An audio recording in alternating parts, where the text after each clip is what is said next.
What's your name? What's your net worth? Where you come from? What's your net worth? Are you self-made? Or you came from nothing and now you getting paid? Let's have a discussion. Let's go to work, ay. Let's go to work, yeah.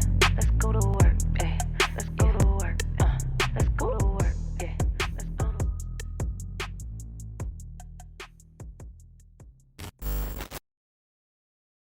Hey everybody, welcome to Self-Made Secrets Podcast. I am your host, Marissa Sample. Thank you for being here. I'm super excited about my guest I have on here today. I have Brian Breach with us.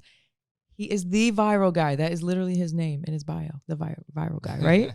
Yeah, they started after the video went viral, and people would hear the story about it, and people would recognize me. Aren't you that viral guy? So I'm like, let me use it as a little moniker, throw it on my bio. It's cool. It works. I mean, it works. It's in a nutshell what you. Yeah, listen, I can't complain. It has a positive connotation to it. I'm okay with it. Yeah.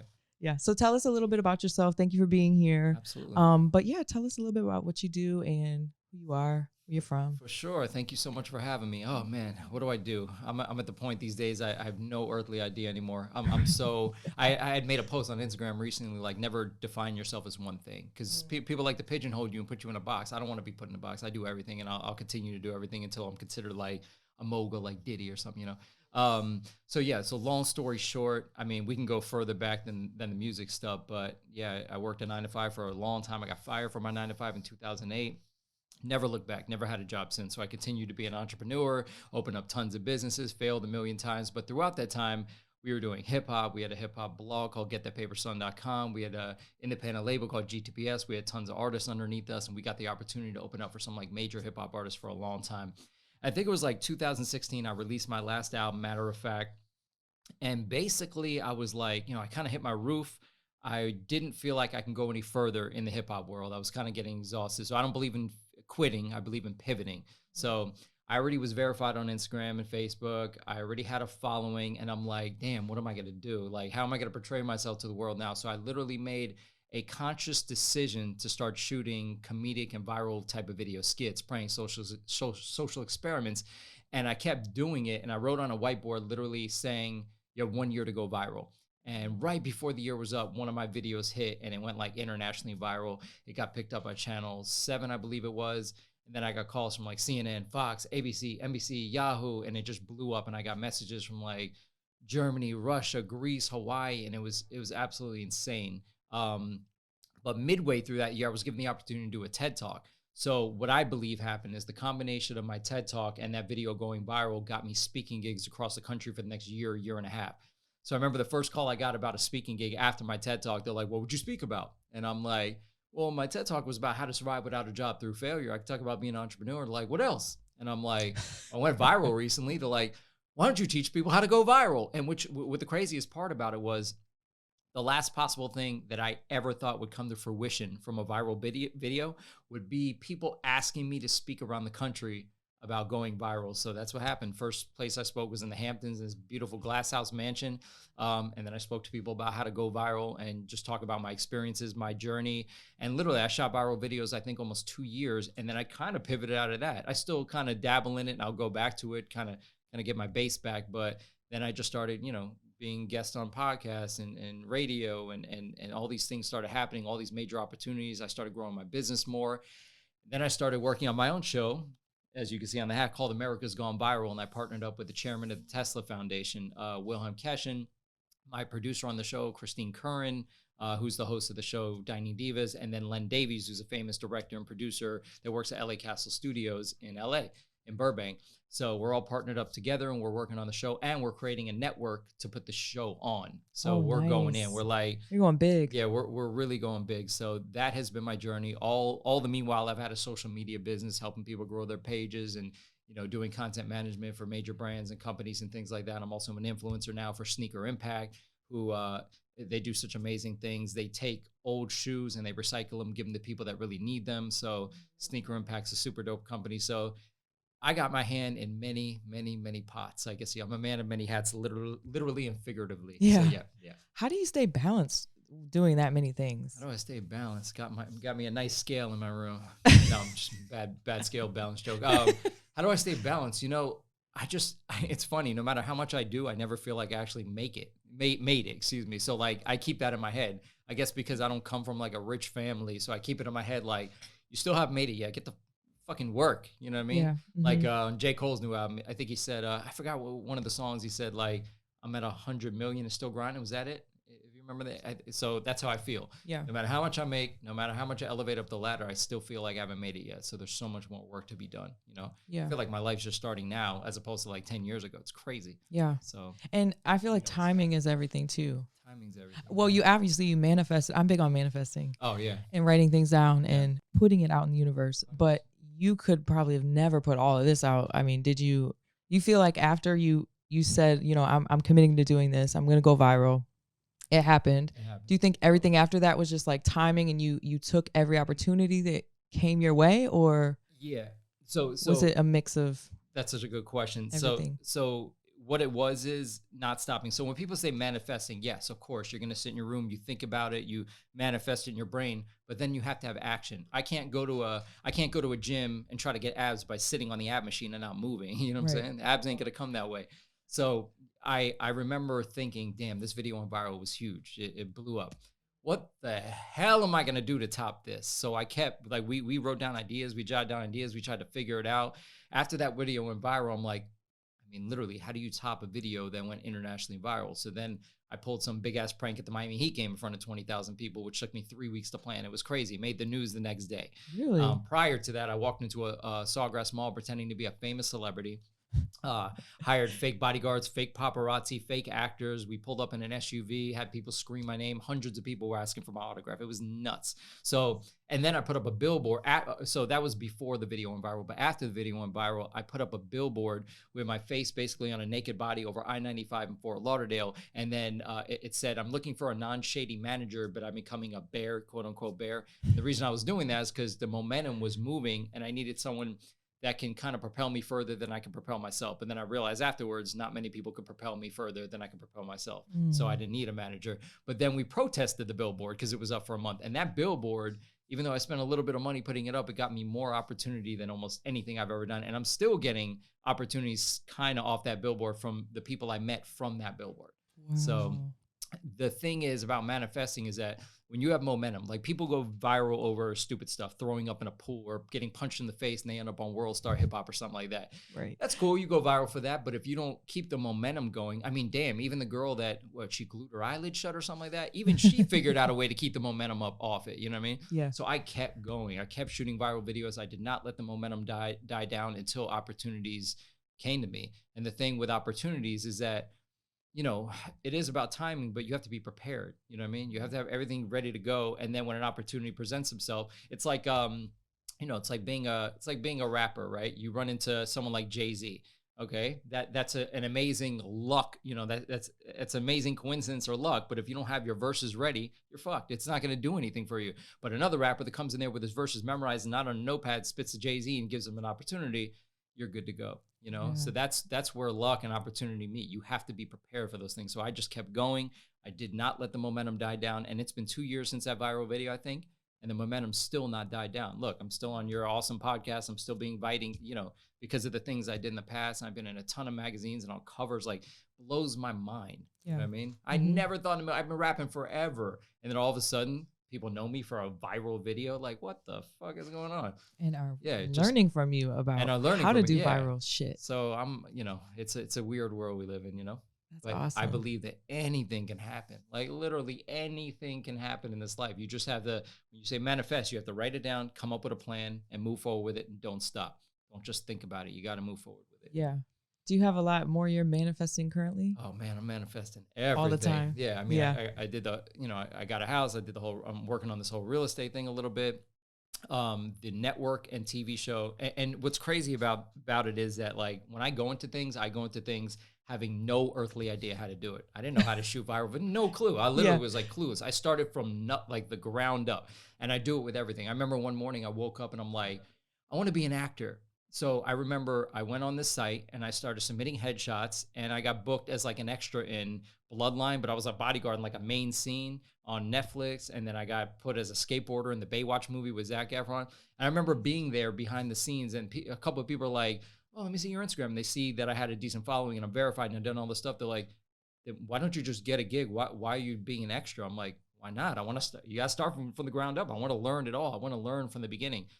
Everything I've done, I've started from nothing and learned it from the beginning. Even this network and show we're working on, I'll admit it, and I'll admit it to my partners. I have no fucking idea what I'm doing. And I just learn every single day. I just keep going in every single day and I'm figuring it out. I'm literally like having meetings with people that make 50 times the amount of money I make, and I'm telling them what to do. I'm like, we need to get this done. We need to get this done.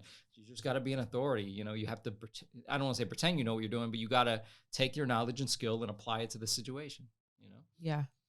And then even if you don't have knowledge, you can always learn it. You learn it. Go on YouTube. Yeah. I mean, you don't need college. YouTube University. Look in YouTube these days. You want to learn Pro Tools? You go on YouTube. You can figure it out in like a couple of weeks, you know? You want to learn how to trade crypto?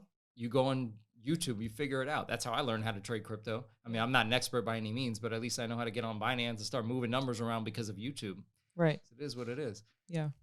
So how do you I know you said keep momentum. So like most people with content period have the hardest part is staying consistent. It's true. Putting out consistent content. How do you keep coming up with these extravagant ideas on, I mean, are you just a creative mind that you've always been? Obviously music is creative, but right. How do you come up with all these things? Yeah, it's definitely my brain. But then I have amazing people that bounce it off. A team. People that set me straight. You know, like I'm like, hey, yo, we're gonna do this. No, it's a whack idea.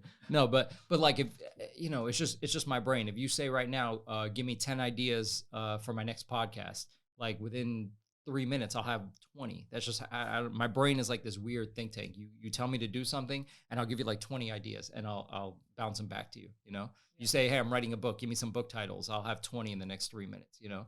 And then you just eliminate the shitty ones, you know? Yeah. That's it. And not be afraid to put it out there. You can't, and that's another thing. When I started shooting viral videos, I went into it saying, I'm going to get negative shit. I know it. I already know it, that people are going to go at me. Tough skin. And sometimes it gets to you, I'm not going to lie, but, you know, people went at me. My first video was horrible. It was ridiculous. It was called it was so stupid. It's called the Cardi B mating call. It was a skit. Okay. And it's about these two like guy and a girl who falls in love to Cardi B. Like she sees me, she's like, ah!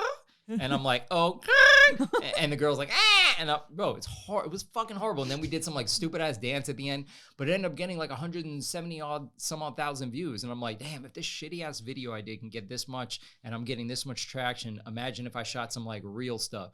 And people were like talking shit like, oh, these two white people don't know how to dance. Cause I was joking around. Like I wasn't like, you want to get me on a dance floor and do salsa? I'll bust some moves, you know? But we were like joking around, but people are going in like, and I mean, first of all, she's Hispanic. She's not white, you know what I mean? Like, but anyway, the point is that if you're going to put out content, be consistent and try to go viral, embrace the negativity, because look, I'm not hurt. It's not like I'm saying something racist in the negativity, then attack my ass, you know? But let them attack me because I'm dancing stupidly. I'm not hurting anyone. I'm having fun. The video is going viral. And those comments are going to boost you up in the algorithms. There's going to be like little debates in the comment section, and you're going to get boosted up. That's it. That's what happens with viral videos. Look at Tekashi. You got people arguing, he's a rat. He's not a rat. He's a rat. He's not a rat. Every one of those comments are boosting this guy's not credibility, but boosting him up in the algorithms to make every video he does basically go viral. So that's the key. That's what you want to do. That's what you want to do. With the big success comes the big bullshit. That's it. And the big haters. Yeah. What's that they say? You're not doing good enough unless people are hating on you. Right. That's you know true. You made it. Right. Exactly. That's that Cardi song on the Khaled album. I got big paper, so I deal with big haters. Yeah. Anyway. Yeah. That's how it is. You just have to go into it knowing that you're going to get negativity. They're not paying your bills. Look, as long as, again, there are some people that will do the most disgusting shit and be like, oh, people are just haters. No, you're just fucking disgusting. But if you're just posting shit, even if you're like the worst rapper on earth and you're getting hate, I will never go under a rapper's music and be like, you suck. If people are buying it, blame the people buying it, not the rapper. He's hustling, you know? Yeah. I've never been a fan of Soulja Boy, but I can respect the guy's hustle. He's not, I'm a lyrical person. I like lyricism, but I hear Soulja Boy rap and I'm like, it's not lyricism, but he's a hustler. He's hustling. What am I going to do? Hate on the kid? He's a young guy. What am I supposed to talk shit and bring him down? No, I'd rather elevate the guy, have him help people and live a better life for himself, you know, regardless of how he's rapping. I just don't understand people. Well, I don't think the internet's goal in life is to keep people's vibrations very high. Oh, yeah. No. You know? Yeah. No. It's like their goal to like tear you down if you're doing something. Oh, that's the goal. They don't give a shit. Yeah. But whatever. So have tough skin. If you want to go viral, be prepared for that. Be prepared for being consistent. Do you have a daily routine or Uh, a certain, something you stick to, a regimen? Sort of, yeah. So first thing I do when I get out of bed or when I open my eyes, like first thought is like, oh, I'm here, thank God. Like I didn't die. I'm still, I'm awake. Then I wake up and I drink water. That's the key, I mean, I'm 80 years old. Look how good I look, Oh, great. No, I'm just kidding. Water's the secret. Yeah. So you wake up, I drink water, and then I do these. I do like I get my blood flowing. So I have these two weights on the ground. I always do like I don't even know what they're called. They're almost like an ab exercise where you kind of like bounce your legs back and forth, get the blood flowing. And I wake up, feed my one-eyed cat, and then What? yeah. Hold on. I got a Hold on. You got a one-eyed I cat? got a one-eyed cat. Well, blind in one eye, you could see that it's like it's not out, but yeah, you could see that it's not barely there. Yeah, I named her Fetty after Fetty Wap with the one eye. Oh my. Yeah. Respect, Fetty. Respect to Fetty Fetty Wap. Wap. If you're seeing this, that's a respect thing. Oh, I respect you, bro. I love it. Yeah, feed the cat, and then I get to work. Whatever it is I'm doing that day, whatever the plan is, whatever it is we're doing. Yeah, I get to work. You have a to-do list every day? Are you Sort a of. to-do list person? Yeah, I have whiteboards in my room, and then in my notes, I always write like the things that I really need to do. Yeah. Yeah. But I don't like. Yes and no. Sometimes I don't like really stressing myself out. Like I try not to set my alarm in the morning because it just knowing that there's something that's gonna fucking annoy me in the morning. I try not to. So I've been like naturally waking up like at 7:30, 8 o'clock, and I feel less stressed when I know like there's a time limit on when I need to wake up. Right. I know it sounds weird. It doesn't. I like that, actually. I never heard Yeah. anybody say that, but Yeah. that's pretty Yeah. cool. I fucking hate hearing rah, rah, rah. It's like someone's forcing me to go. I'd rather Doesn't it just wake start- up naturally. Yeah, it starts your day off on like this weird, Yeah, bitter foot. that's true. So Yeah. I fuck with it. Yeah. What kind of advice would you give other entrepreneurs making that pivot? Because I feel like a lot of people are scared to make a pivot. Yeah. Like, what are people gonna think? They think I'm this, but I put all the time and effort into my brand over this way. Right. What do you tell people? That's A making lot a of shift? people are scared, and the thing is, what I tell young entrepreneurs coming up, just do it. Like Nike said, like it's so much simpler than people think. Like if you're developing a website, right? Don't worry about the order of operations, just start. Yes, there are going to be some cases where you got to do certain things before other things. Totally get that. But for the most part, who gives a shit? Just start. And I've had people overthink things so many times. I've had people say like, oh, but I don't know if I'm doing it right. Stop it. Shut up. Just fucking do it. Literally, stop what you're doing. Stop talking. Write down the list and do everything one at a time. And all these little things will lead to a big thing. That's it. Doing little steps every day will lead to the big things in your life. That's how you do it. You're not going to go straight from nothing to the bottom. Even this, I know it sounds so silly, but even this viral journey of a year, nothing hit for a year. And I thought the mall thing was going to hit. I thought a bunch of other things were going to hit. I mean, mall thing hit a little bit, but it wasn't until the end of the year, just little videos, all the work I put in for one to take off dramatically and go internationally viral. It took a year. I didn't question myself. I just did it. One time I shot a video for like 6-7 hours. I never posted it, which is stupid of me. Really? That was wrong. I should have.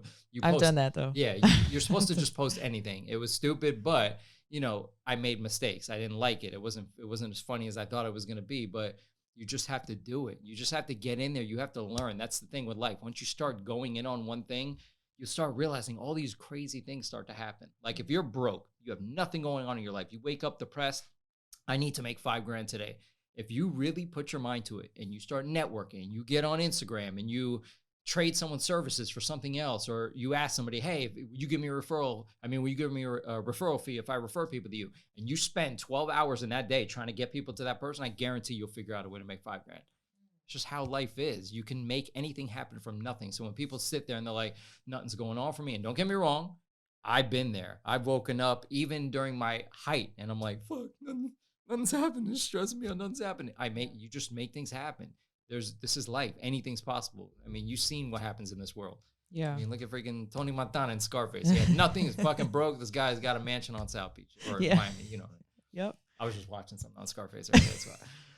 Yeah. Hey, I love Scarface. Yeah, I love that shit. So do you think have you always been comfortable? And that's one question I do want to ask you. How do you feel about being uncomfortable? Oh, and that's it.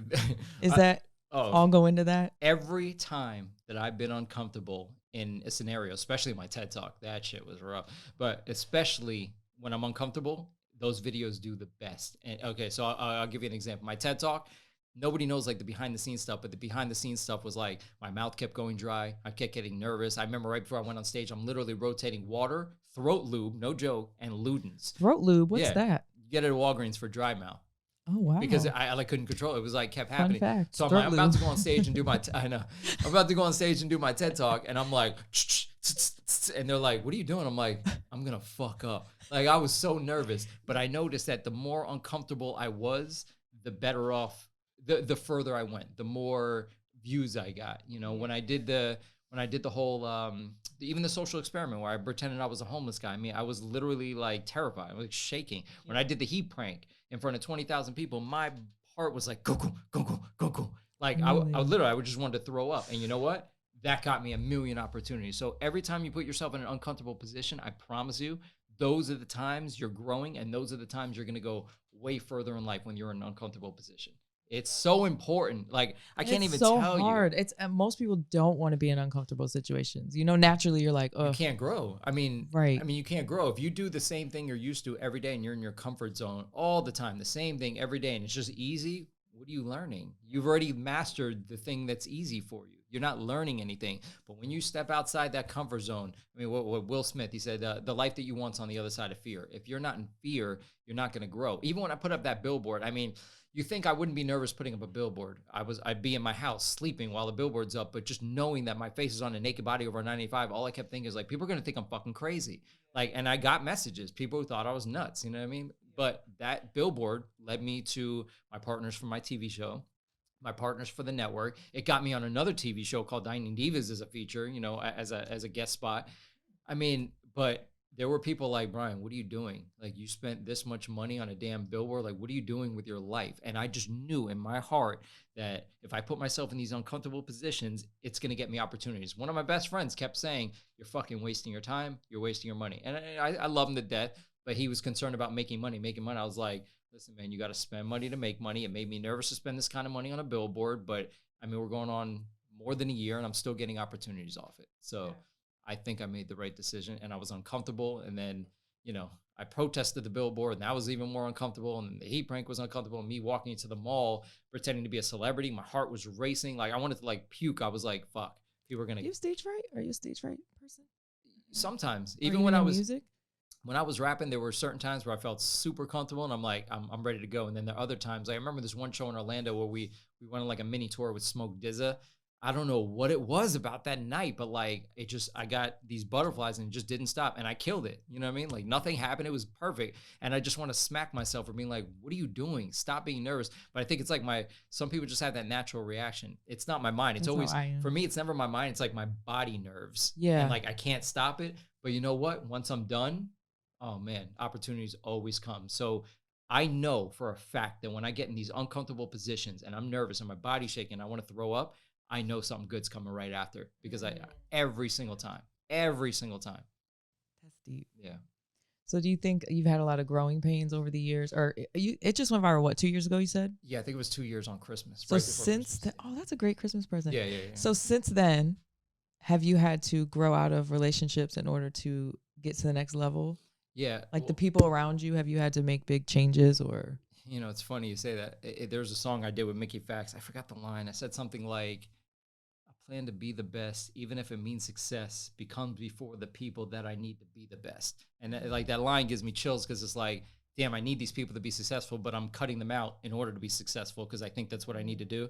But I you know, relationships definitely suffered. I had to sacrifice for a while. I chose to be single the last 3 years, like literally chose. I'm like, I'm not going to get in relationships. I got in plenty of situationships, but right. Yeah, I chose to be single throughout those 3 years in order to kind of move forward and focus on what I'm doing. And I'm still kind of in that mindset.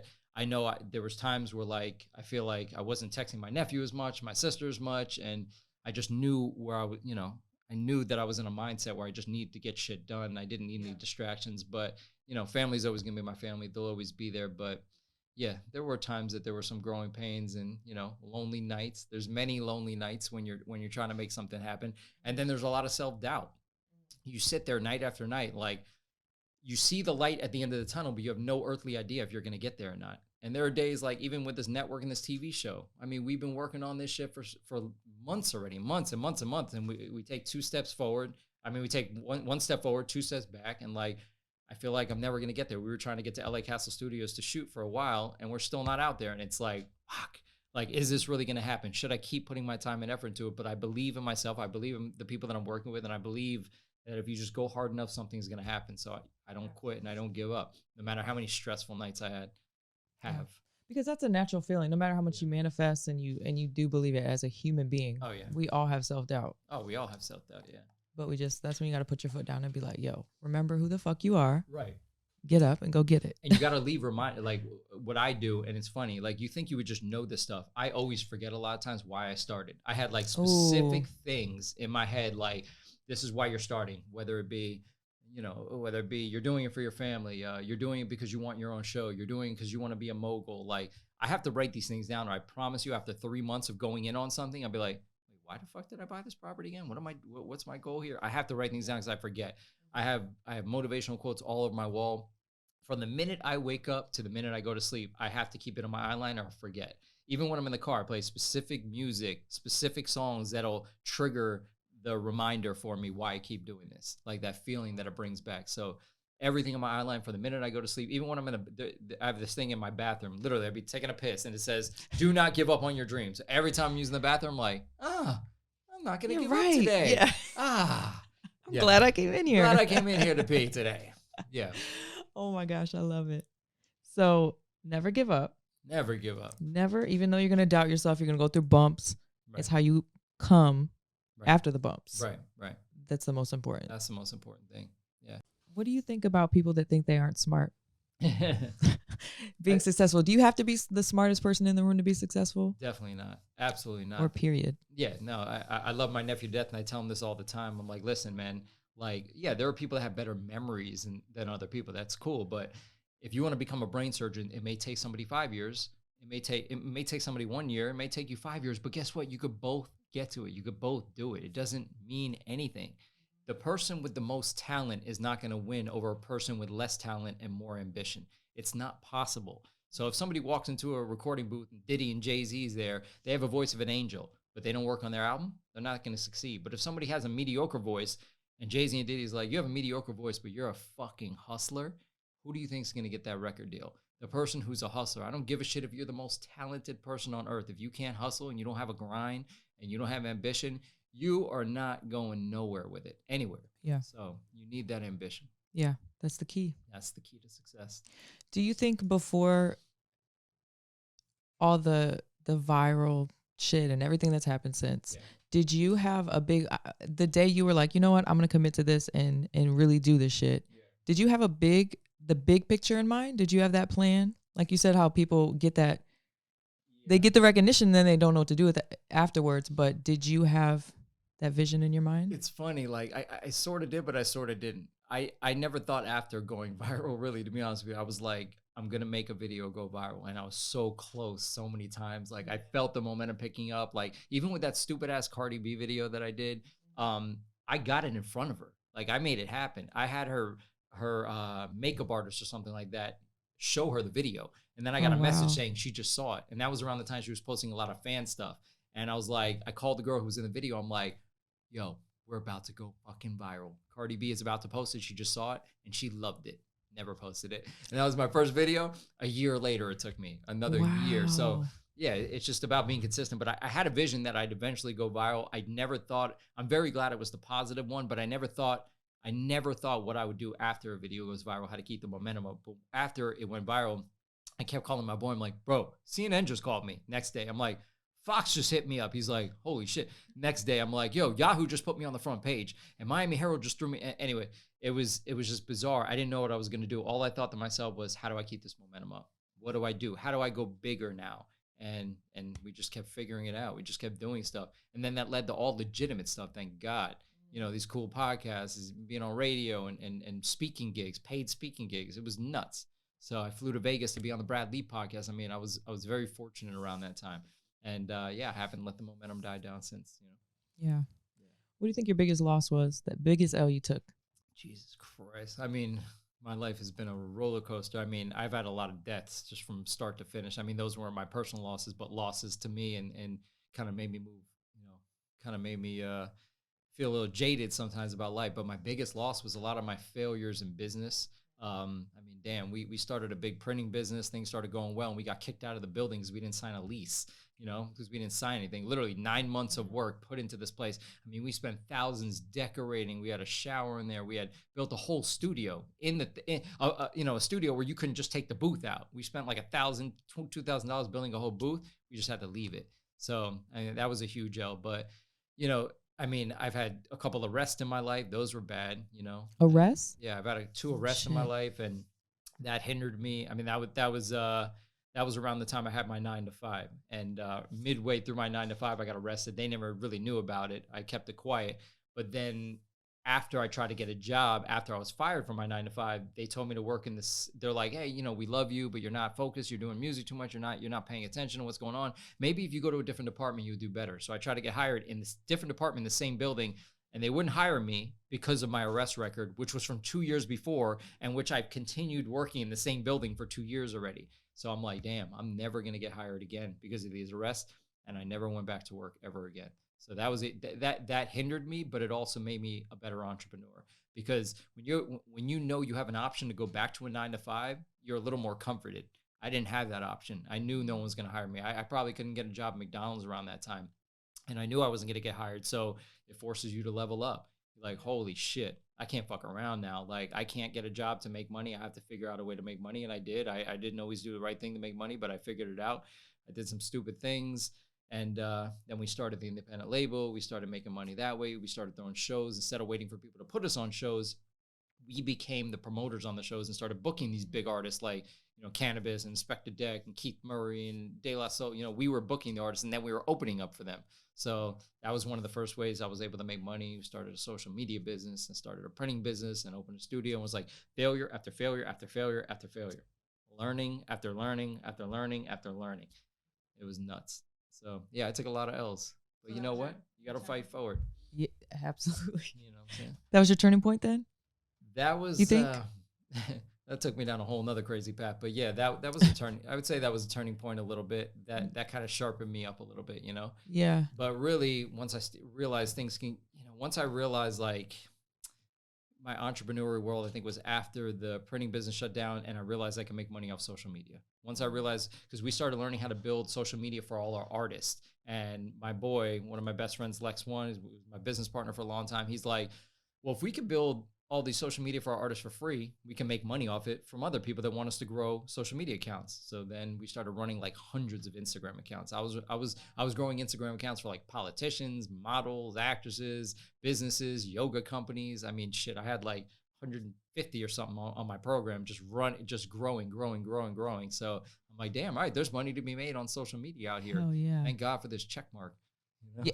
The power of the check mark. Bro, we were talking about that yesterday. Mark, baby. Oh, thank God for that blue check. It came because of music too. Like I Really? write a poll on my stories, and I'm like, so how do you think I got verified? Was it music going viral, my TED Talk, or this and that? And everybody always writes going viral. I'm like, nah, it was from music. Thank God. Wow. So getting verified, how does that work? Do you just wake up one day and see a check, or do they contact you, or do you, can you pay for them? What? There's different ways. So yes, they allow you to submit through Instagram settings, and you submit. But the thing with verification is you have to have, it's all about the publications. It's all about the amount of solo articles you have. So I've actually helped people get verified before, and it's a process. You need tons of solo articles about yourself. If you're trying to get your podcast page verified, you have to have tons of solo articles about your podcast specifically.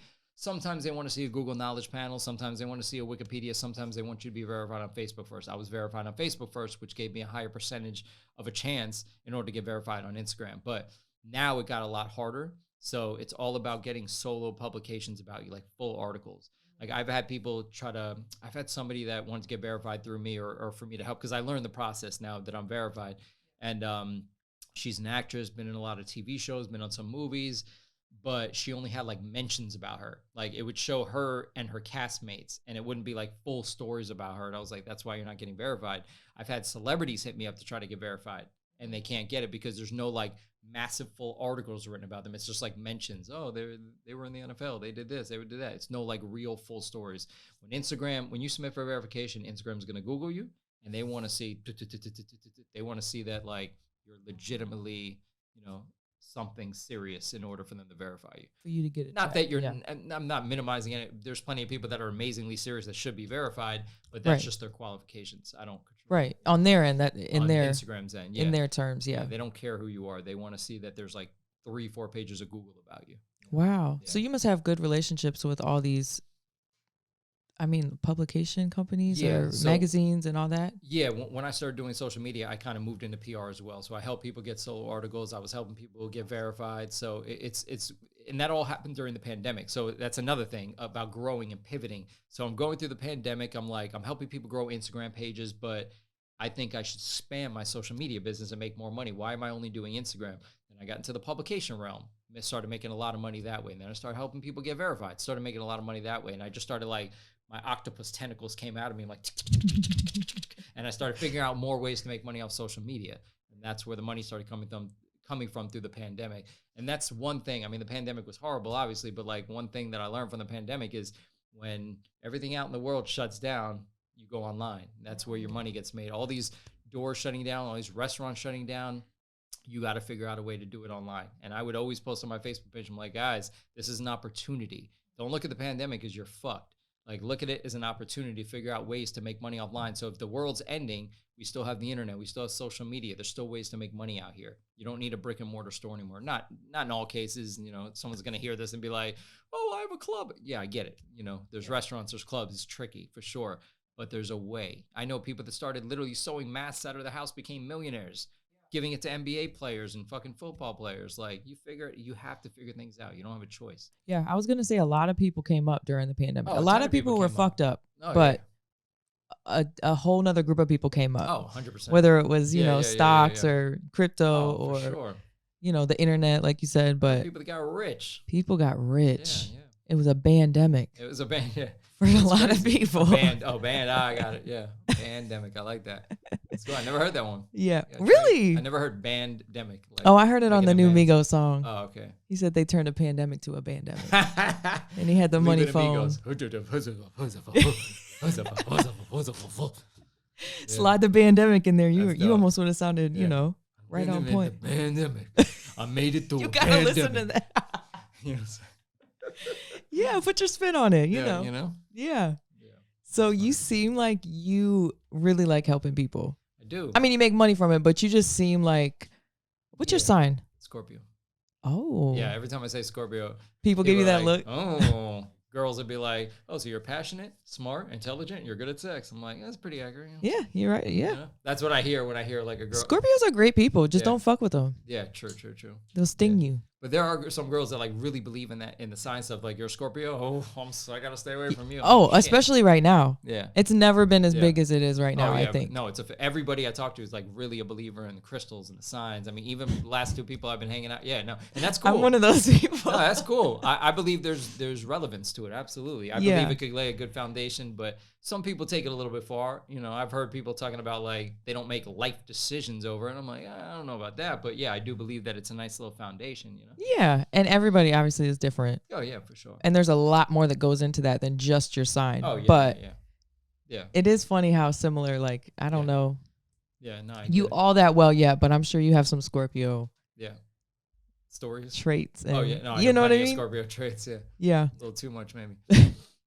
But overall, you seem like you like helping people. Did that just kind of grow over the last few years, or have you always been like that as a kid? Are your parents, did they embed that in you, or maybe did something? My dad, yeah, my mom passed when I was 13. She was a little, wild and abusive, Oh no. She didn't really. Yeah, I guess I learned things from her, but not in the way of parent, not in the way you learn from a parent. Like, Brian, this is how you do. No, it was more like the backwards way of learning. Yeah, I got my ass whooped, but now I'm stronger. I learned, But yeah, ever since I'm a kid, I remember it. Somebody falls, I help them up. I don't believe in like picking on the nerdy kid. That wasn't me. You know what I mean? Like, I don't like that kind of shit. I like, look.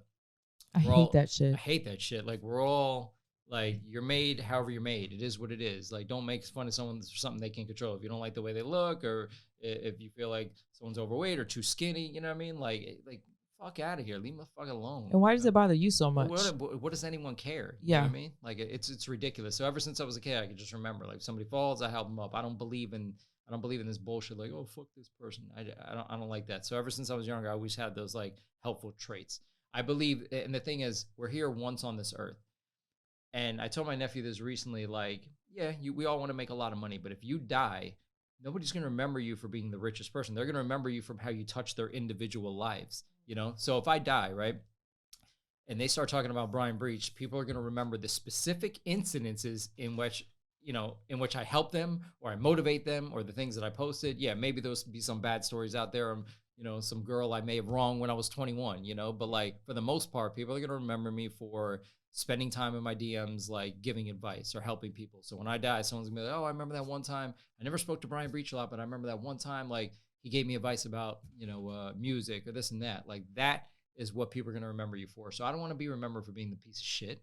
I don't want to be remembered for going in on people and talking shit about people's, lives and making people feel bad about themselves on social media. That's not what I want to be remembered for when I'm gone. So I believe in helping people, What else are we here for? Yeah.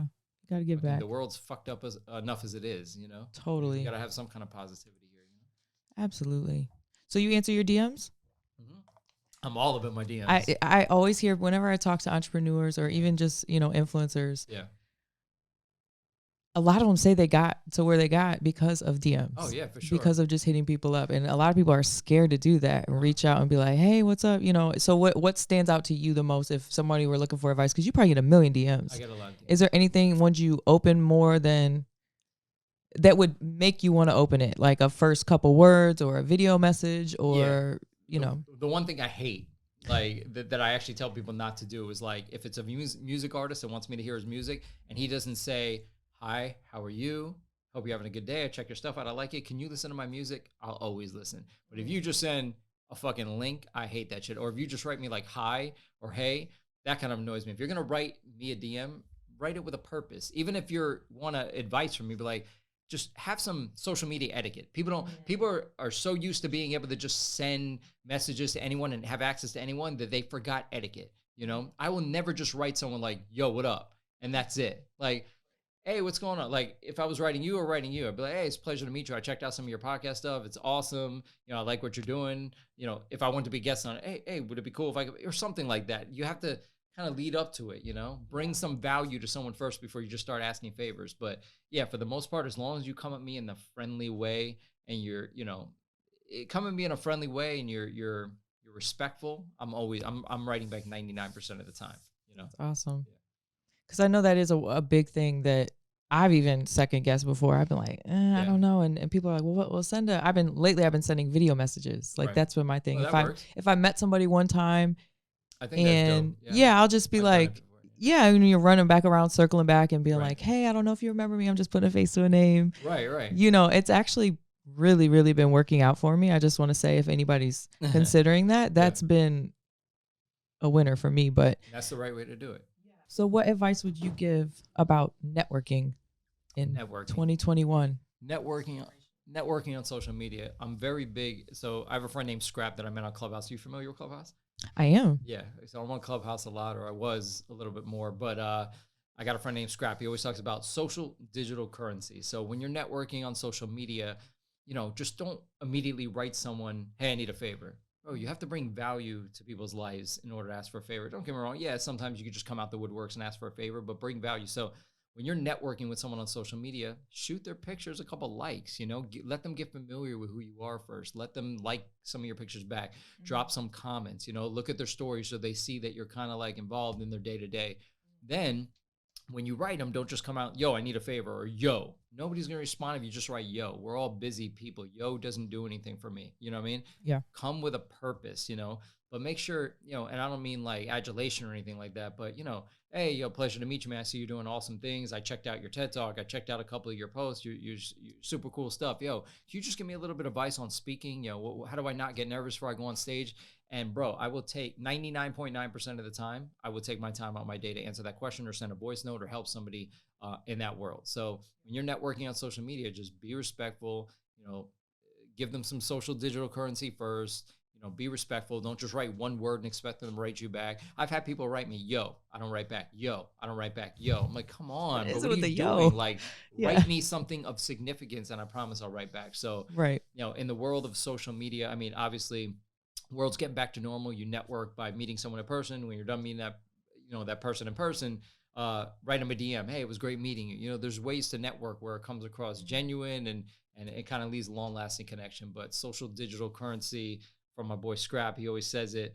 Make sure you're doing that on social media, and you know, you're going to be more respected. People are going to be more friendly. People are going to want to write you back more. So yeah, that would definitely be my advice. What about in person? In person, networking. I'd say be yourself and listen more than you talk. You know, you know, when you meet someone for the first time, yo, it's a pleasure to meet you. So I do this. They're gonna be like, oh, all right. Right. Cool. A lot of people want to come on really strong. They do. And be like, hey, I'm so-and-so, I do this and this and this. Right. If you really want to talk about yourself, wait for the right moment, you know, just that part. Yeah. Don't come out and just say it. So when you meet someone in person, look someone in the eyes, pay attention. Don't be on your phone. Stop texting while you're trying to have a conversation. Because if somebody's trying to network with me and they really want to get to know me or ask me for a favor and they're like, I'm like, bro, are you serious? Not with even this? engaged. Like, engage, pay attention, listen. You know, if I'm speaking, pay attention, listen. And you could tell when someone's not listening. You could tell. Oh, absolutely. Okay, nice to meet you. No, man, like network, engage. And then when you're done with that conversation, you go home or the next day, shoot them a DM, be like, hey, it's a great meeting last night at Komodo. Had a dope conversation. We should definitely network again or link up again or whatever the case may be. But I don't know. There are a lot of people that know how to network well, and there are a lot of people that don't. But you know, I practice. The main thing is listen more than you speak. You know, show somebody that you're engaged and you're listening and you really genuinely care what you say, and be yourself. Don't try to front when you're out there. Be yourself. Be who you are. Be that friendly, you know, uplifting person, and it will come across in that networking. You know? Yeah. And that's actually good advice for life in general. Oh yeah, for sure. Listen, engage. People don't pay attention. Yeah. That could go for relationships, friendships, family members. 100%. So that's great advice. Before we close it out, give me one thing that has made you successful that you still have to obtain, like one either habit or one principle you live by. Yeah. I know you gave a piece of advice to entrepreneurs, but like what's one thing you've had to keep right here and right here? The thing with me is I never stop. No matter how, even when I have bad days and I'm like, I don't want to get out of bed, I never fucking stop. And the thing with me is if I have a tiny piece of hope, I mean, the tiniest piece of hope in my brain that something's going to work, I will hold on to that shit tight and I will never let it go. And that will propel me forward. Something stupid. Like there's always example that I remember back in the days. This must have been like 2004-ish. I had submitted my music to this person to play on air, and they didn't write me back ever. And I'm just like, because they had a million submissions. But in my head, because I hold on to hope, I'm like, they probably thought the song was so dope that they can't even make a decision to put it on. So in my head, I'm like, I'm holding on to the hope that the song was so dope, and they're all, oh man, this is so dope. Maybe we should save it for a rate. And like, that just keeps me going. So even if I have to damn make up the scenario in my head, as long as there's like a drop of hope in any scenario, you know, like if I was, if I was given a terminal disease and they said, you know, even if they give me the slightest hope that I can hold on for a couple more months, I'm going to hold on to that. If they're like, you're going to die tomorrow, I'm like, you know, but if they give me the slightest hope that I'm going to hold on, I'm fighting. Yeah. You know? So that's the one thing with me. I never stop. No matter what. People on my Facebook page, like, you know, your family and friends have seen you for 10 years on Facebook. Like, that's the one thing they know about me. I have not stopped in a decade, just going hard at everything. Even if I change the trajectory, even if I do something different, even if I pivoted from music to being an entrepreneur, to a TEDx speaker, to going viral, they keep seeing that I do not stop. And now I just posted recently about the real estate thing. They're like, bro, you just never stop. And I don't. Even if I have to take months breaks, I don't stop. I come out of the gate swinging everything I do. So breaks can be necessary. You need breaks. I take them all the time. I don't want to admit how many times I take them, you know, but I still go. I never stop, you know. Yep. Discipline over motivation. Oh, 100%. Yeah. That's awesome. So I'm extremely happy that you were able to come here. I thank you so much. And I appreciate you.